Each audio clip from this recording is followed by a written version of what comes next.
Yo, what's crack? So, different location for this video. I mean, who on YouTube is recording NBA videos in nature? I don't know. I know I don't know. I'm joking, but awards define people's legacies. People get robbed all the time. Stupid stuff like Ja Morant won most improved player last year. The fuck. Anyway, these are my awards. Do you know what I mean? Take it with a grain of salt because. So I mean, so much moves can happen that can drastically change all these awards. So just bear that in mind. But first one I want to get into is Sixth Man of the Year. DeAndre Melton just got traded to the Sixers. I hope he's our sixth man. Bro is amazing, especially if we give him that bench role. You know, 6 man straight off. I think he can average at least 17 with us. Maxey as well. No, he could. He really could. You know what I'm saying? Just such an explosive scorer, good 3-and-D.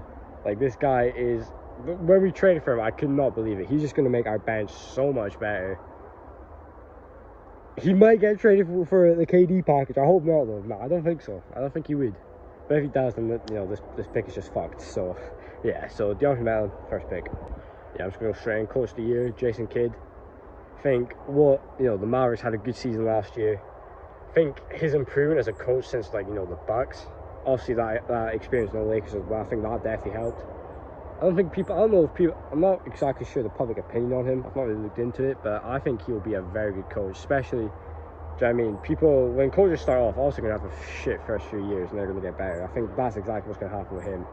You know, the Mavericks, you know, Luka, he's not my, I'll say that he's not my MVP pick, even though he could be if I've got the Coach of the Year, but Coach of the Year, Jason Kidd, I think top 2 seed for the Mavericks. Probably second, to be honest, or top 3. You know, it just depends how the season goes. That's really what it is. What happens in the season is the narratives, you know, the big games. Man, I mean, Mavericks could just beat so many players, teams.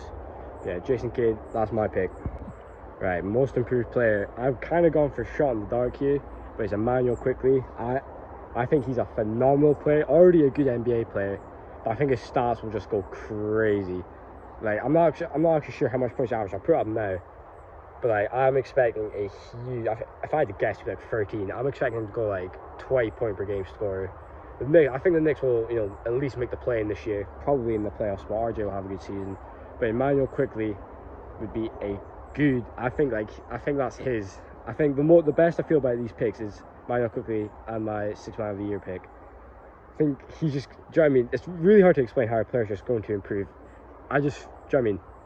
I think he's just so good. He's only going to get better. I love his attitude. I think he's just going to be so much better next year. I hope he gets a bigger role as well, because that's definitely what will lead to it. But yeah, now Rookie of the Year. Bro, there's a little bug on my phone. That's what happens when you do this in nature. But Rookie of the Year, Chet Holmgren. I wouldn't say this is controversial. Chet Holmgren is like a white KD. I think, you know, what you saw in Summer League, like, this guy is going to, he's going to make a defensive team in his career. But I think it was when Rookie of the Year. I think, obviously, he's got shape. Do you know what I mean? The scoring option is a bit, yeah, he probably won't be the first, you know, scorer, but I think he's such a good, like, prospect, talent.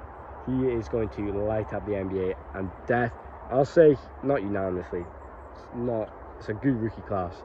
I think the way he can just score the ball, the way he can just block shots, he can pretty much KD can score from anywhere.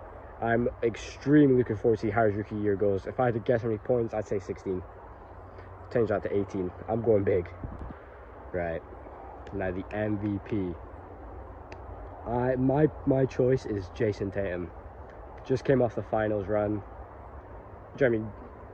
Didn't perform well in the finals, but do you know what I mean? First in points, first in assists in a playoff. That is elite. I don't know how many players have done that, but I could guess it's short. I mean, Tatum's, you know, mid-range scoring is good, 3-point short. His defense, I think the fact he's he blossom into a two-way superstar next season and solidify himself a top 10 in the NBA. I think he will do that next season.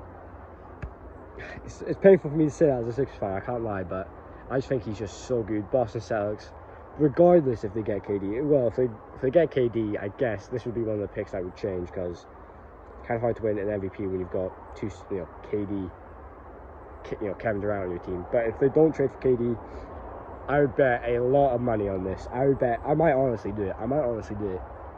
just, you know, that Celtics team is going to win 60 games if they don't. Obviously, I'm talking as if they don't trade for KD. Easy 60 wins. Easy 60 wins. Tatum could average 30. You know what I mean? Could happen. You know, his defense will be there. His playmaking will improve. Oh my God! Like, do you know what I mean? He's just the perfect, well-rounded player for this award, and he has the narrative. That's so important. He has the narrative. Also, yeah, Giannis could win it because he hasn't won it in a while, but I think this is just Tatum's award. Now, to be honest, I didn't really think about this much through, but if you think you've got better award predictions than me, just let me know.